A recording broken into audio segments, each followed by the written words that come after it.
Welcome back to the Bill and Doug Show. Doug Lesmerises and Bill Landis. Thanks to you guys for being with us. We're going to talk about communications issues for Ohio State at Michigan on Saturday, which nobody understands more about at this point than Bill Landis does. And we're going to talk about a Ryan Day wink. And we have some interesting things to discuss off Ryan Day's Tuesday news conference that, in some ways look back on Ohio State's win over Michigan, in many ways look forward to Ohio State's 1-2 versus game versus Indiana in the Big Ten championship game on Saturday. And that's why we're here, because we don't normally always do this, reacting to Ryan Day on Tuesday, but we probably should today, right, Bill? Yes, I think Tuesday was interesting enough that it warrants it. Yeah. So I'm also just going to do this very quick, because I just want to make one thing very clear, and I'm not trying to be a jerk about this. I thought it mattered that you and I were at the Ryan Day news conference today, because lots of people had chances to ask about the communications issues and nobody did until you did it. And then I followed up and we got a second part of that. And I think it's the most interesting thing that came out of that. And there's two reasons that we get to be at that news conference, because we are an independent venture at this point. And so we want to thank everybody here. If you're watching this on YouTube, if you're listening to this on a podcast, you help make it possible for us to be there. We hope you're serving you correctly. But if you want us to continue to be able to cover Ohio State, like, subscribe, tell a friend about the Bill and Doug Show. We greatly appreciate it. Second, even more importantly, are the people who are paying us at Substack to do this. And those are our Substack subscribers. And so we just would invite this audience. It's this time of the year. It's the Big Ten championship game. There's a run ahead for Ohio State, more likely than not. If you want to join us on Substack, BillandDougOSU.substack.com. If you've only consumed us through this, thank you. But maybe you'd be interested in trying that, even for a short period of time. There's monthly subscriptions. There's yearly subscriptions. BillandDougOSU.substack.com. It's just the nuts and bolts of, we can't do this if it doesn't make us some money, Bill. Like, it can't be our jobs. We can't be there on Tuesday doing this. We're not currently employed. We have been in the past, but we're not right now employed by a large media company that's paying our way and giving us all the normal things associated with the job. So we have to do it on our own. We're grateful to be doing it. And we just want to say thank you to everybody, but also encourage everybody to help us spread the word. Yes?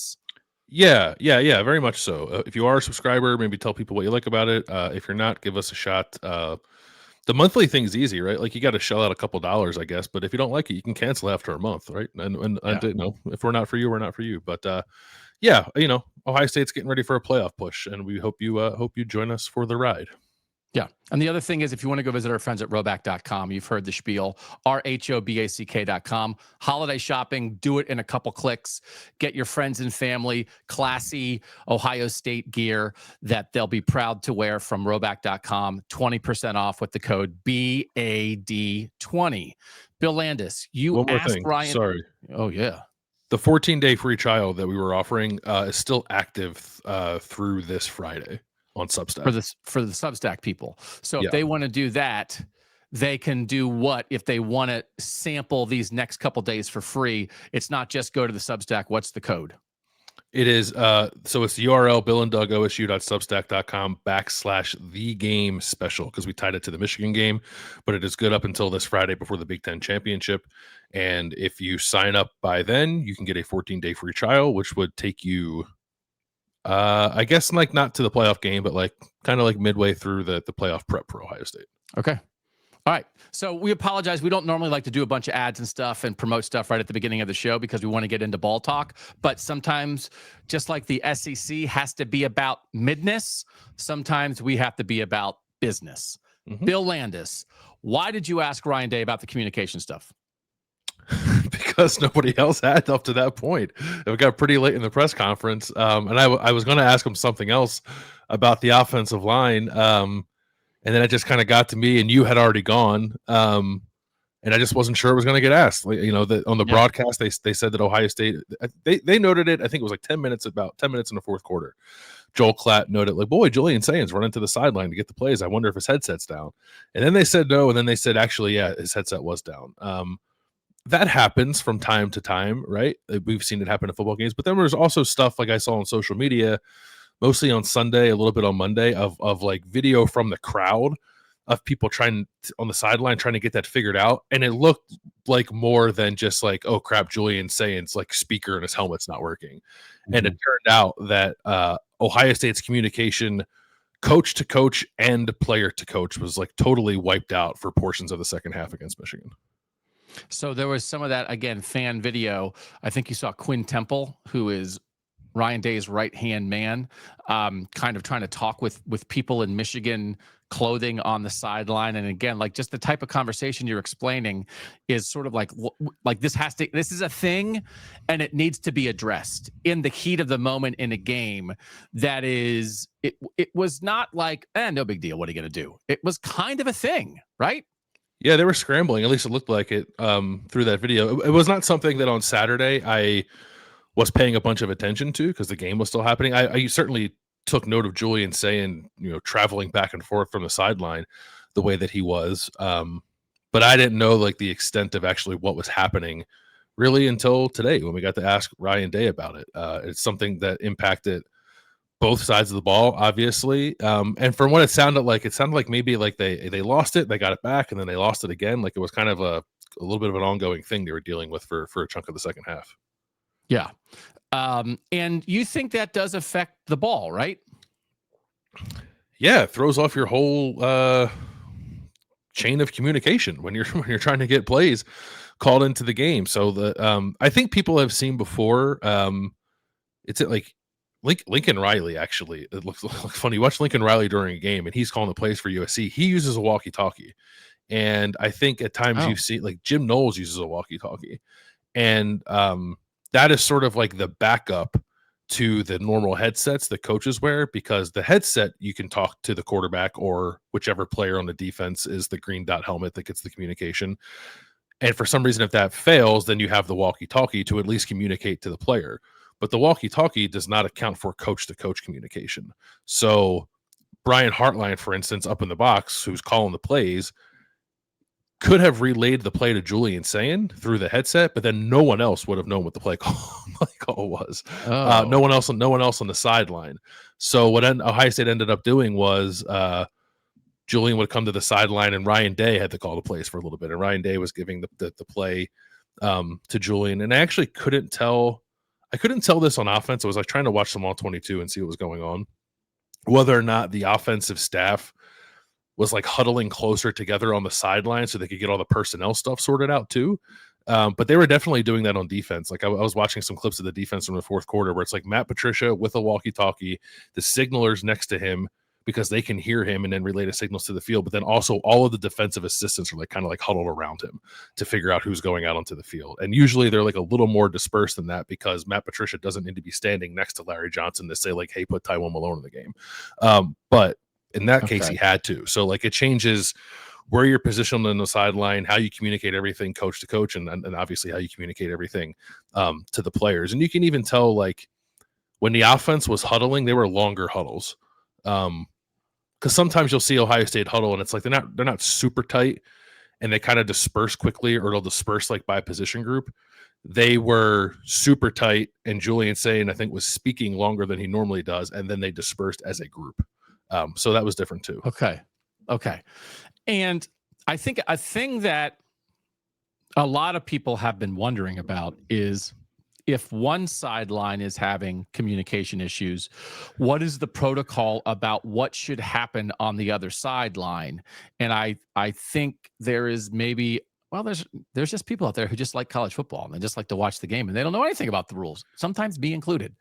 What is your understanding of how that works at different levels of football, and maybe what the protocol would have been in this particular game for the Buckeyes and Wolverines? Did Michigan's sideline have to go down as well if Ohio State's was down?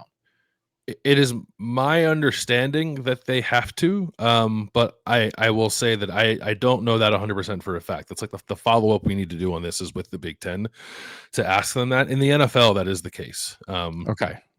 Yeah, in the NFL, that definitely happens, and I think I know that like that didn't happen immediately in this game, for the Ohio State Michigan game, but I think yes, that is supposed to be what's happened. But there was certainly a time during the game, how long I couldn't tell you, but a time where Ohio State's communications were down and Michigan's were not.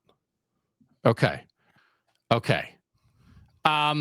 What did you think of Ryan Day's answer when you asked him the question?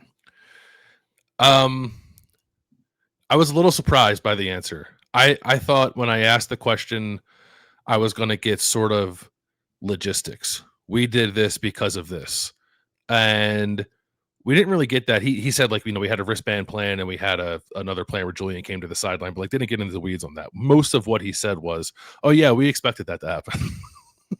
Yeah. So we put these contingency plans in place, and I was like, "Well, that's interesting because you didn't have to say that. You could have just said, "Here's what we did." You didn't have to say, "Yeah, we expected it and we devised a plan on Friday," which was his answer to your follow up, the specificity of Friday before the game. So yeah, I was pretty surprised that he went in that direction. I don't know. Were you surprised by it?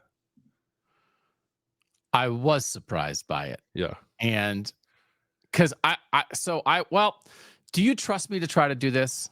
We do not currently have a producer who's like alongside us doing all this stuff. The producer, so can I be honest about two things? I have so much crap in my Google account that my Google account is out of memory, and they keep giving me messages like, your Google Drive is 98% full. You've got to do something.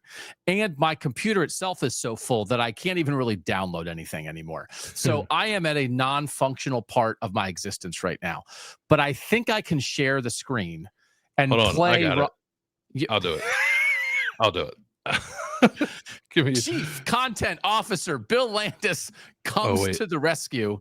Okay, because we can do share screen, or we can download the video. Okay, so I'll guess what I'll do.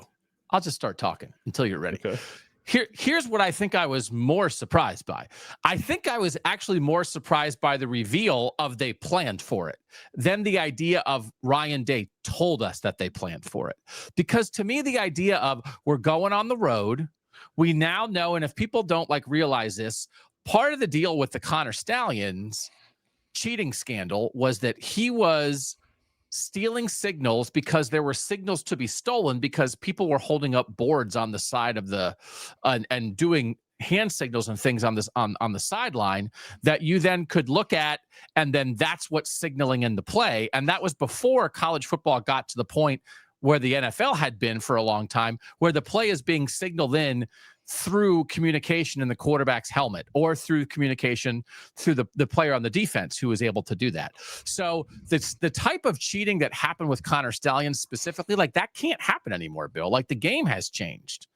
So the idea, I guess, that no, we actually practiced for the comms to go down, that was more surprising to me. And then that he shared it, but then I guess the idea of, well, if we know, and it's one of these things, like if you want to get into a back and forth of like, did they cheat or did they not? Like the NCAA did a report, and you can go read the report, and then you can argue about penalties and should it have been more, but like the report says they did it. So if the report says they did it, then we'll just say that they did it. So if they did that, this would be, if you were going to do something like that in the current era, I guess this is what it would be, right? It would be messing with the comms. So we're not saying that's what happened, but we're just trying to get in Ryan Day's head of, why would you plan for this? Why would you have a contingency for this? And I guess that's why. Yeah, I think so. That's the next logical step. But it was interesting to me, and I'm not sure if your mind went here either, when Ryan Day said we had contingencies in place and then described those contingencies, they were not signals from the sideline. They were wristbands and Julian coming over to get the play from Ryan Day directly. So like even like in their, and it's paranoia. I don't mean that pejoratively, but it is paranoia to plan for this happening. The next step was not, let's start signaling in plays again. That is interesting. That did not. I did not bump on that. I wasn't smart enough to catch that. So okay. So do you have the first answer to your question, or is this the two videos combined? I have. I think this is just the answer to your follow up. The wink. Okay, because we do have in our Slack, we have the other one too. That's in the one that we share with Mike. If you want to grab that one, I shared that one as well. So we could run both of those. So why don't we run yours first? Because what happened is you, and again, this is late in the news conference. And again, part of the reason that we're on here, like we're doing a little bit of business, is because we want to be at those news conferences. But if it's Bill and Doug writing on a yellow legal pad and having conversations with themselves in their basement, that's not a media outlet. So they don't let you in to the Ohio State news conference to do that. So like we want to be there, and we have to be real enough to be able to be let in there. And like you guys, again, are what makes us be real. So, okay. You have the first answer. It's uploading. Once it's okay. It takes a second. Yeah.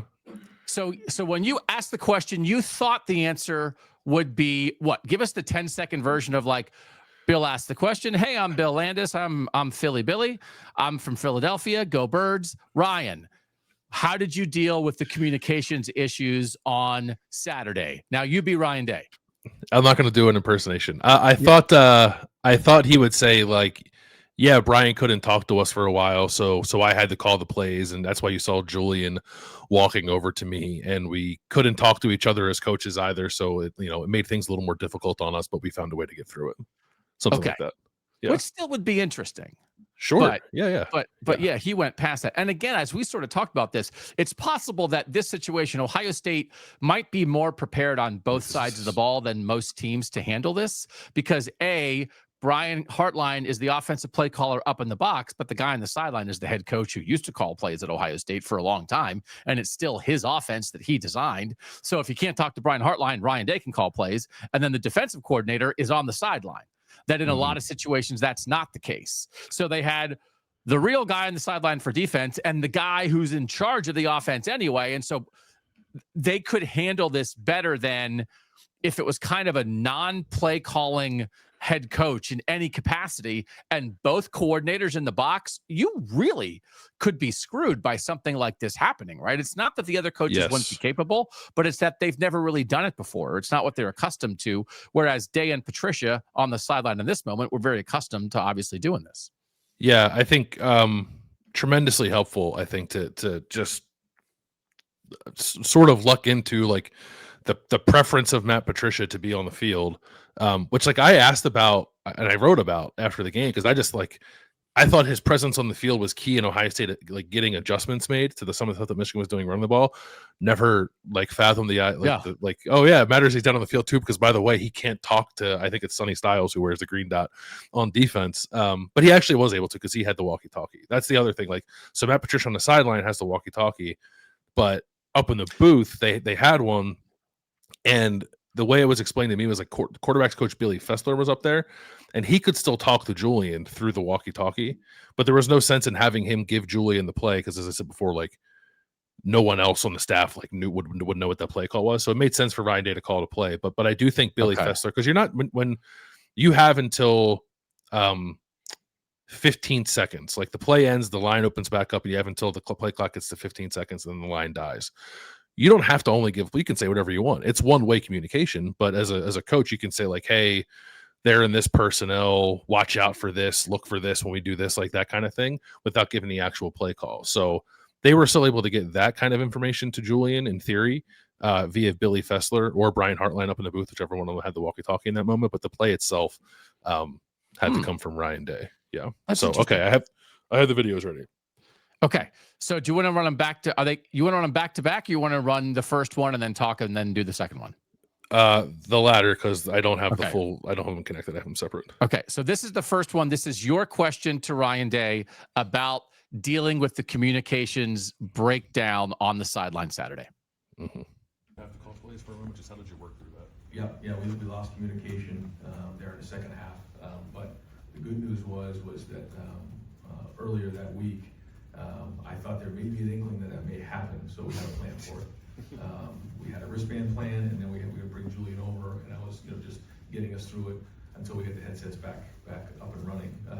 It took a little while to get done, but yeah, just by chance, we had a plan for it, and so we were ready to go when it happened. Right next to just by chance we had a plan for it, right? And you could even see, if you're listening on a podcast and not able to watch that, and we hope you could hear it, just so you know, like there's a lot of outlets, a lot of great outlets that cover Ohio State who have they have a nice camera and they plug into is it the alt box, the malt box? What do you call it? Malt box Malt, with an M. like a malt, like it's a milkshake made with water, right? Is that the deal? No. What do people drink malt? No one should drink a milkshake.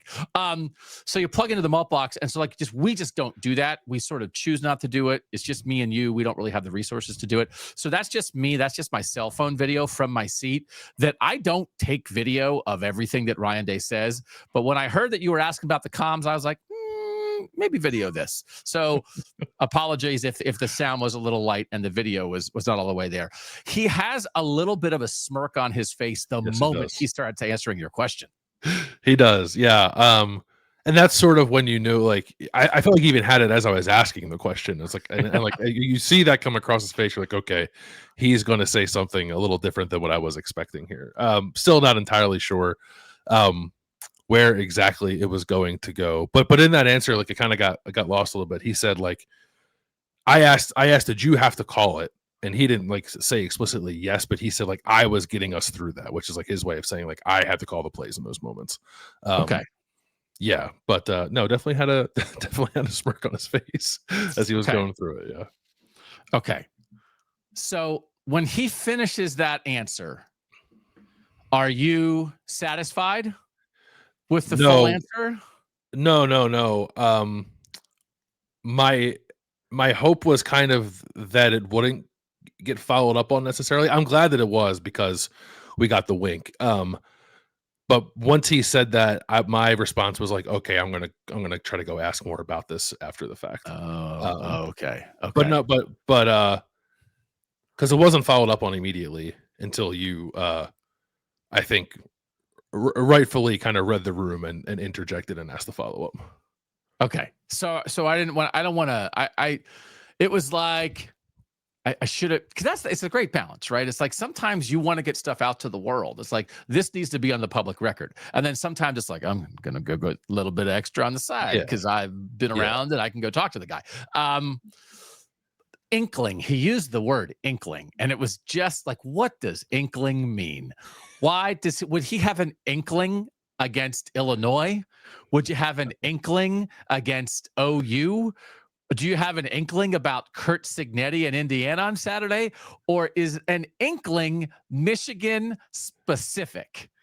So Michigan Stadium specific.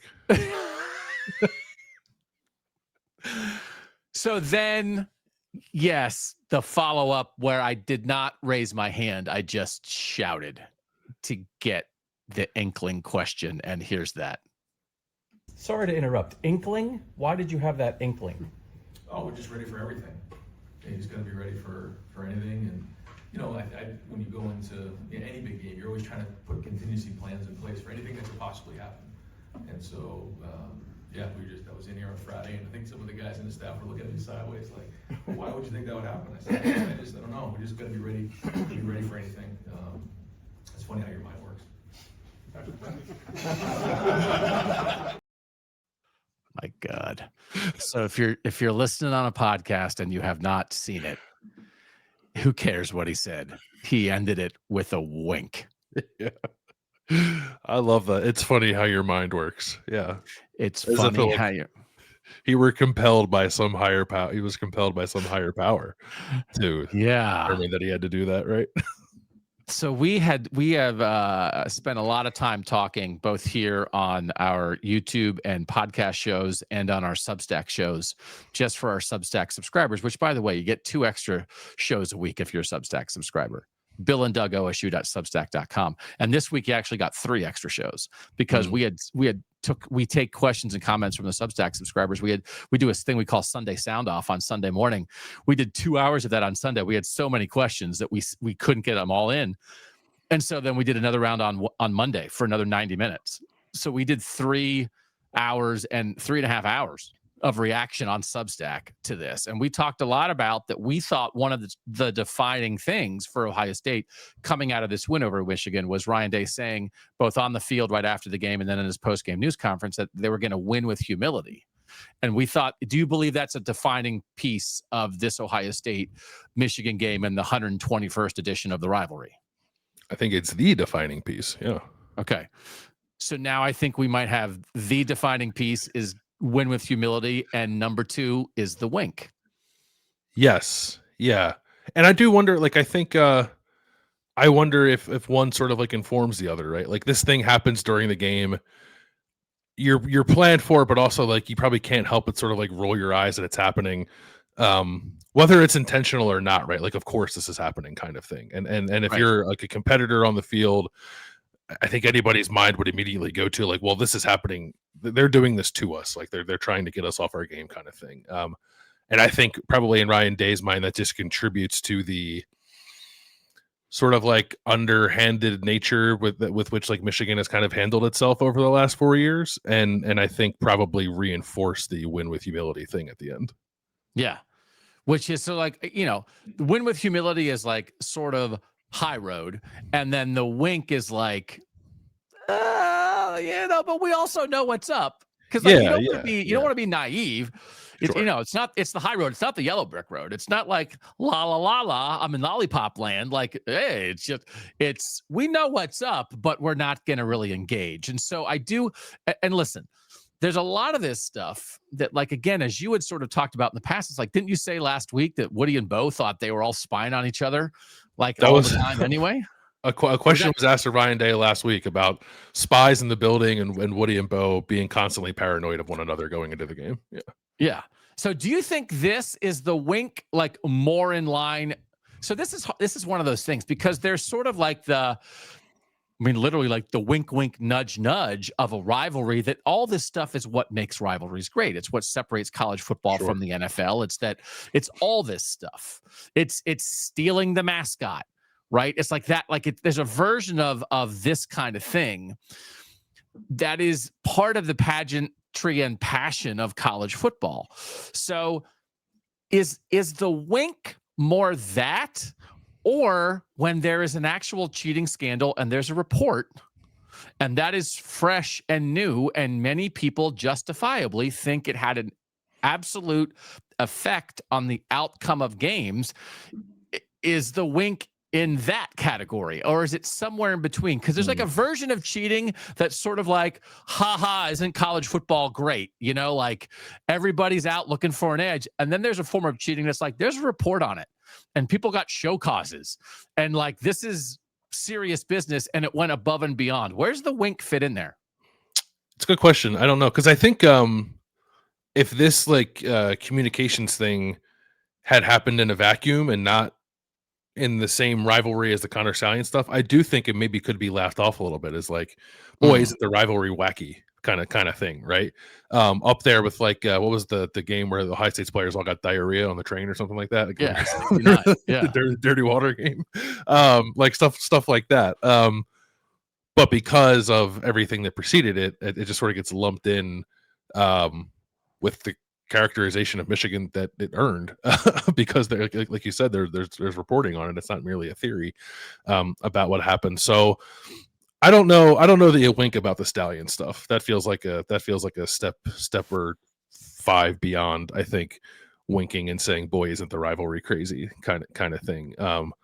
But also it certainly it was done by Ryan Day on Tuesday with like a nod toward that, right? Like of course that's on his mind when he's talking about having contingencies for this, and the wink is just sort of like a knowing. You guys know what I'm talking about when I say this thing. Yeah.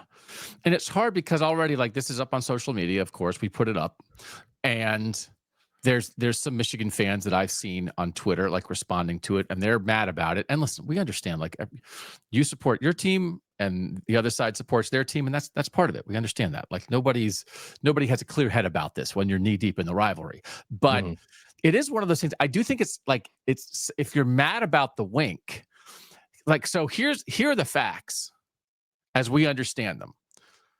Ryan Day and Ohio State prepared for the possibility that their communication might go out at Michigan Stadium on Saturday.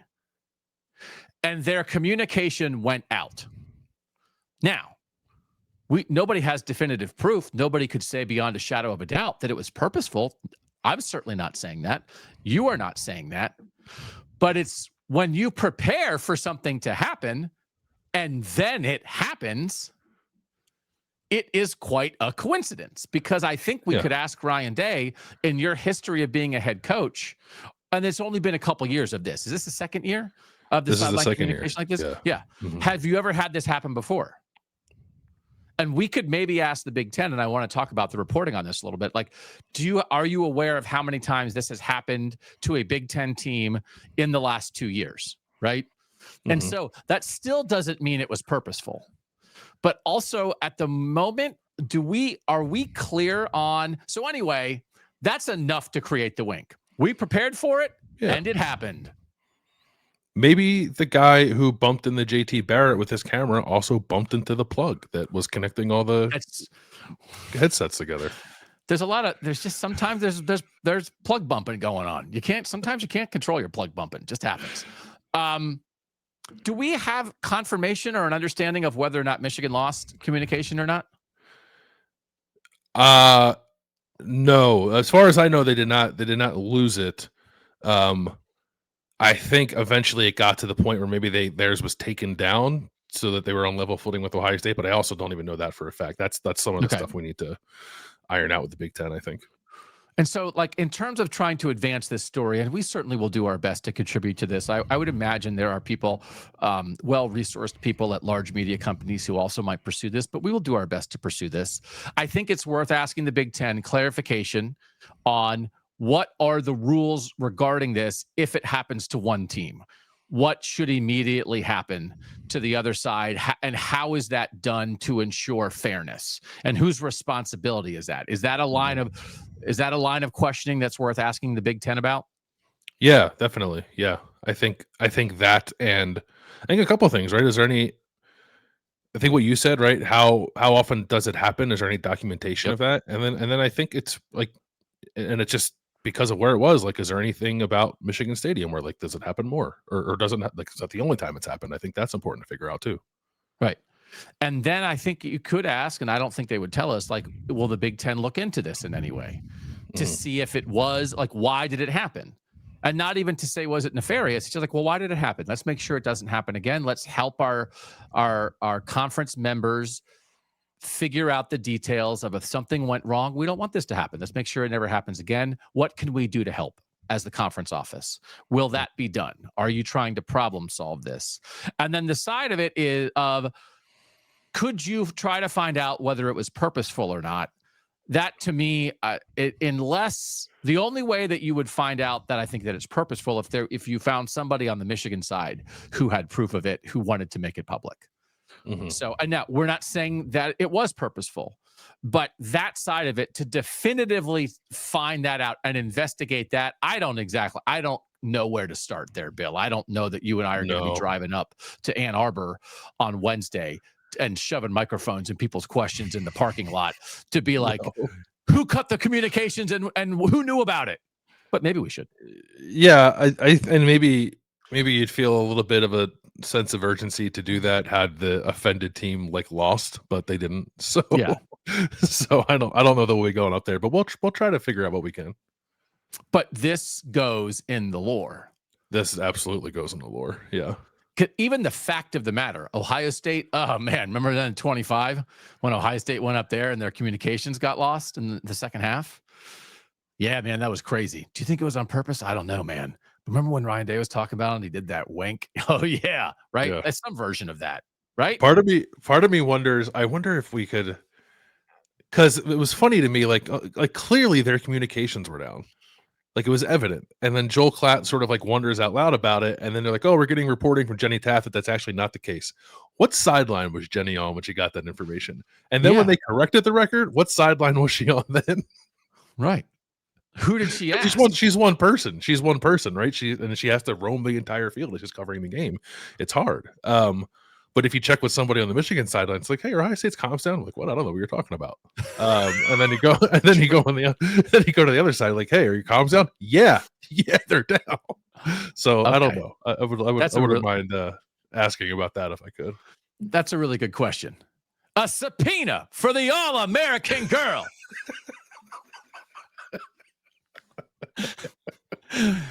Jenny Taft, please state your full name for the record. The All-American girl, Jenny Taft. On which sideline were you standing when you were first told the communications were not down? Because she even could be on the Ohio State sideline asking somebody in a Michigan hat who's standing near the communication box, Sure. who seems to be in charge of it. Hey, is Holding a anything going plug on in with his that? hand. Oh, what? Is that? Oh, it's too bad. Like, it's hard to do Halloween costumes based off the Ohio State Michigan game because you got to wait 11 months. Yeah. But if next year there's Ohio State fans walking around, you just put on a Michigan hat and you carry a cord. It's like, who are you? I'm the cut comms guy from Ann Arbor. What do you mean? Right? Oh man, it's too good. Like, did anybody from Ohio State ever dress up as Connor Stallions for Halloween? Or was it like, I guess that was ongoing for 2 years. There are probably people who put on like light up sunglasses and Central Michigan hats, right? Somebody had to do that I'm for sure. Halloween. Yeah, I bet. Yeah. Like push a vacuum cleaner around, right? Like this is I'm Connor Science, but now I'm the plug guy. It's like American Gothic, but the guy's holding a plug instead of a pitchfork. Yeah. Yeah. Right. It's plug guy, and then it's like Sharon Moore standing there. Ann Arbor Gothic. What? I got a plug. Okay, are we good? And then, by the way, hey, it seems like the Ohio State's two best players are going to play in the Big Ten championship game. Should we have led with that 36 minutes ago? Maybe. I think it was. So Ryan Day was asked about it on Sunday. They did a coaches teleconference on Sunday with Ryan Day and Kurt Signetti, where Ryan Day said, I think something along the lines of like they came out of the game pretty good, and Carnell Tate and Jeremiah Smith are looking forward to playing in the Big Ten championship. But then there was a follow up ask of Ryan Day on Tuesday. He said they came out of the game and we're in a better place now than we were last week. So we're looking for a full week of work and then we'll go from there. Which is, I mean, that's for Ohio State fans, that's great news.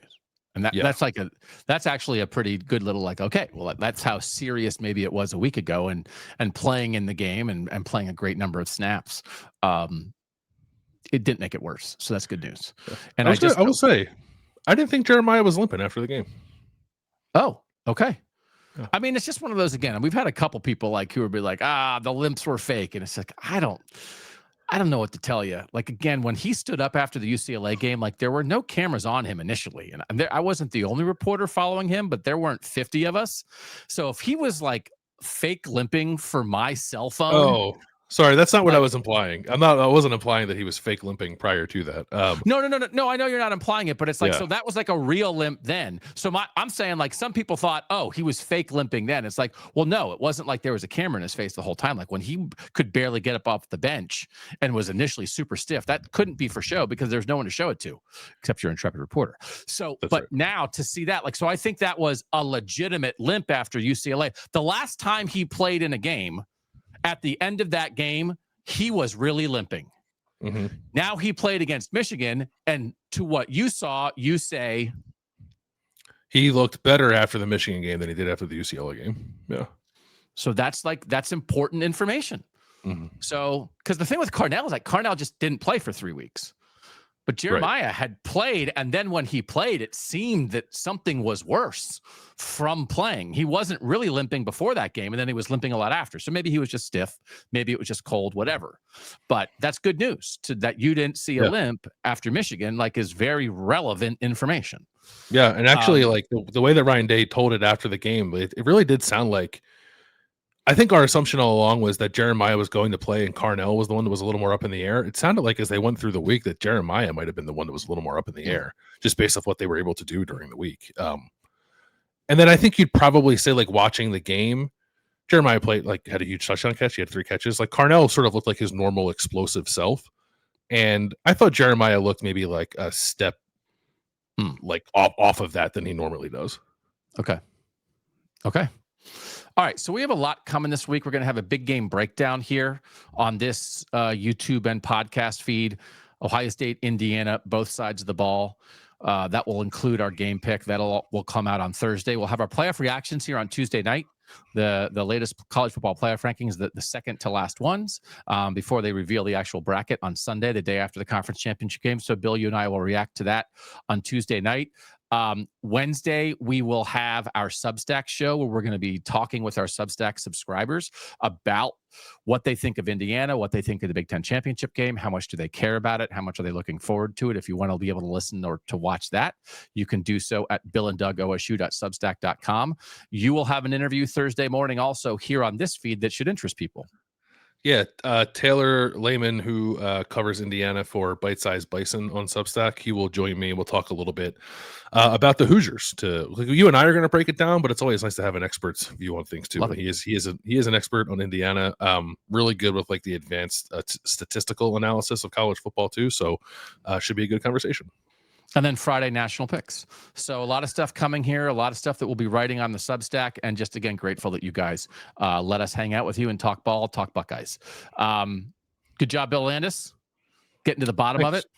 You're going to call the Big Ten office here? We got like 8 minutes before, but we have an hour and 8 minutes because they're on Central Time. They're on Central Time. Yeah. We'll put them on a conference call. Hey, Big Ten office. For now, thanks again to you guys. He's Bill Landis. I'm Doug Lesmerises, and that was the Bill and Doug Show.